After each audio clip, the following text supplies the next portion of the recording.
Chinese women cry over rejection, pressure, and failed marriages, exposing the ugly reality no one wants to admit. Let's watch together. Older leftover women are going all out. They're saying, no car, no house, no bride price, no gold jewelry. We'll even pay dowry ourselves. Others might give 30,000 or 50,000, but I can give 300,000 or 500,000. If that's not enough, I can add more. I don't demand abs. You can be short, ugly, fat. It doesn't matter. The point is, it's just too hard for them to get married. Nowadays, many men are guarded against women. Because everywhere, there are gold diggers. After scandals like the Datong incident, even if she's a good woman, men will still be cautious, won't give too much power. These women ruined the whole market. They made men distrust women. Even good women have no chance now. I'm really anxious now. I'm already 35 this year, still not married, no kids. My friends' children are already in primary school, even middle school, and I'm still alone, without even a blind date lined up. Before, my girlfriends and I could still meet up for a meal and chat, but now it's so hard to find time. And when we finally do, all they talk about is parenting and tutoring classes. I can't even join the conversation. I just sit there quietly eating. Right now, I only have one thought in my mind. Marriage. How old are you guys? Are you married yet? If I were a guy, I wouldn't want a girlfriend either.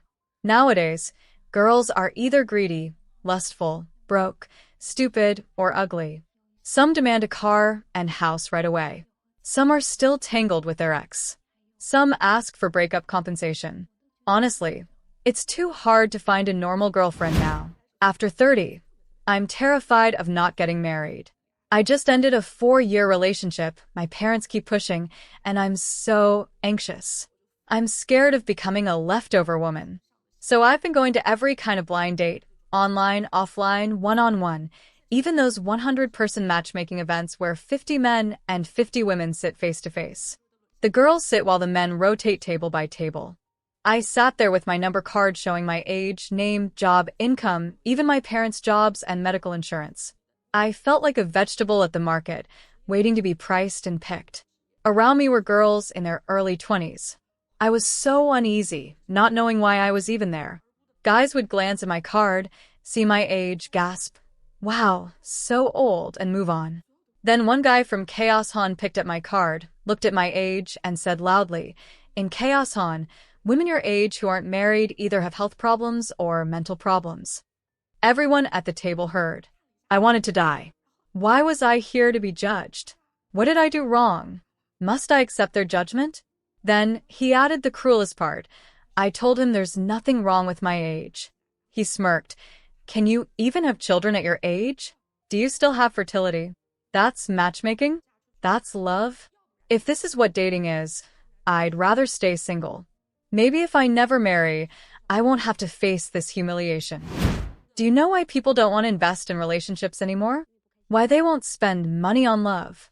Because it's not fun, it's stressful. Think about it. A guy loves gaming, he's happy, so he spends on gear. He loves skiing, he's happy, so he spends big on memberships. He loves cars, he's happy, so he buys one for hundreds of thousands. Same with girls, they love clothes, they happily spend money on them. In short, people spend on things that make them happy. But love nowadays? It's mostly unhappy. Too much calculation, scheming, stress. It's boring, exhausting, draining. Who would pay for something that makes them unhappy? At a beauty salon, the staff make you feel good, your skin improves, you're happy, so you recharge money. People aren't unwilling to spend, they're richer than before. They just won't pay for unhappiness. And modern dating is pure unhappiness. No joy, no comfort. That's why no one wants to invest anymore. In the future, women will have to beg men to marry them. Right now, men see through women. Good men are played emotionally, milked for money, manipulated by selfish women. After experiencing this once, men become cautious, especially divorced men. Their first marriage drains them dry, so they don't dare risk another. Meanwhile, divorced women demand even higher conditions than before. Luckily, men are waking up. A man spends his life working like a screw. His property goes to kids, his salary to his wife, and what's left is endless hardship. And at this point, women are most likely to cheat. Did you know? China has the highest female infidelity rate in the world. Women will run off with whoever treats them better. Before marriage, you can ignore how many boyfriends she had. But after marriage, if she still won't settle down, who can take it? Nowadays, most women just want men to provide enjoyment, while they give nothing in return. Men think, why do I need a woman at all? I can spend a little money to solve my needs, instead of paying a huge cost for no loyalty, no understanding, no care. Instead, I'm expected to work like a horse, provide emotional support, and still get only complaints. In the end, men's lifespans are 10 years shorter. So, why get married? Wouldn't it be better to drink beer after work, eat crayfish, barbecue, go cycling, running, fishing, fitness, travel, play cards? Hang out with brothers, enjoy life. Isn't that better? Save this video. In a few years, see if I'm right. Men's awakening will be women's tragedy. Matchmaking for older leftover women is a total scam. Being unmarried doesn't mean they don't have boyfriends, or men, or even sex partners. Single is just a label. At night, they're not alone. Women won't tolerate unmet physical needs. It costs them nothing. Sometimes they even profit. So why the rush to marry? It's not love, not loneliness. It's because their sexual value is collapsing. They know as they age, their ability to attract quality men declines. Before their value hits zero, they want to secure a long-term meal ticket. To them, a husband is just a safety net, a backup plan. That's the truth of leftover women's matchmaking. They flaunt being single, but secretly fear their sexual value dropping, so they rush to find an older man to fall back on. These past 2 days, there's a saying going viral in Chengdu's matchmaking circles. Can you find someone with no debt, no mortgage, no car loan, no online loan, not even a credit card debt? And on top of that, he doesn't owe anyone a penny, and maybe even has a little savings in his pocket. This question has been trending. Do you think people like that even exist around you? Because I've noticed a lot of people love overspending, looking glamorous on the outside, but who knows how much debt they're hiding. Originally, everyone comes to matchmaking hoping for a solid marriage, but if you carry too much debt, it's a big risk. So I wonder, in Chengdu, are there still reliable people left? Both men and women. You can meet each other too. Anyway, I think marriage should still be about finding someone steady. What do you think? Are we, the 70s and 80s generation, really left with no way out? If you feel like you can't go on, take 2 minutes to hear my story. I'm from a small county in Ningxia, born in 1988, almost 40 now. At my peak, I was worth over 8 million yuan. By August last year, I went bankrupt, in debt by 3.68 million, plus 1 million lost from guaranteeing my younger brother's debt. Today, I just want you to see how I went from driving a Range Rover and BMW to wandering outside, starting over in a foreign land. At 22, after college, I had no money, no background, no resources, so I worked. After a year and a half, I started my own hotel business. At 26, I made my first pot of gold. At 27, I drove a Range Rover. By 35, I had a BMW 7 Series. At my peak, I owned 4 homestays, 2 supply chain shops, and an e-commerce company, employing over 200 people. People called me Boss Xiang. Back in my hometown, everyone greeted me, and my parents held their heads high. Relatives and friends flattered me. But arrogance leads to downfall. With high daily income, I expanded too fast. Relatives borrowed money, friends needed help, and then the pandemic hit.